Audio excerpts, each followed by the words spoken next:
Hi guys, how are you? എല്ലാവർക്കും സുഖമാണെന്ന് വിശ്വസിക്കുന്നു. നമ്മൾ ഇന്നൊരു പുതിയൊരു വീഡിയോ ആയിട്ട് വന്നിരിക്കുകയാണ്. നമ്മൾ ഈ ശ്വസിക്കുന്ന വായു ഇല്ലേ, അത് നമ്മൾ മറ്റുള്ളവരെ തൊടുന്നത്, ആ ഫീലിങ്സ്, ഇതെല്ലാം നമ്മൾക്ക് സാധാരണമാണ്. പക്ഷേ ഒരു കുഞ്ഞിന് ഇതൊക്കെ ഒരു മരണ ഭീഷണിയായിരുന്നു.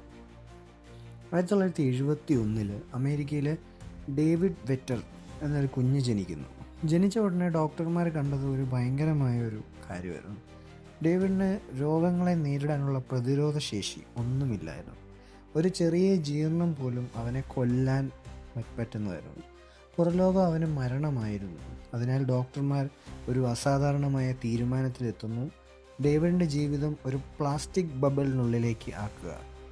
അവിടെ അവൻ ഉറങ്ങി, അവിടെ ഭക്ഷണം കഴിച്ചു, അവൻ അവിടെ തന്നെ പഠിച്ചു, കളിച്ചു. അവൻ്റെ ഭക്ഷണവും വെള്ളവും കളിപ്പാട്ടങ്ങളും എല്ലാം അണുവിമുക്തമാക്കി മാത്രമാണ് അകത്ത് എത്തിച്ചിരുന്നത്.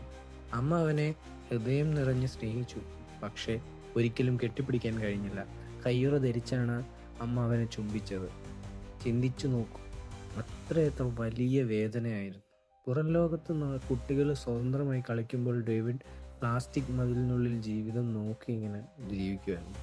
12 വർഷമാണ് അവൻ്റെ ലോകം അത്രയുണ്ടായിരുന്നുള്ളൂ.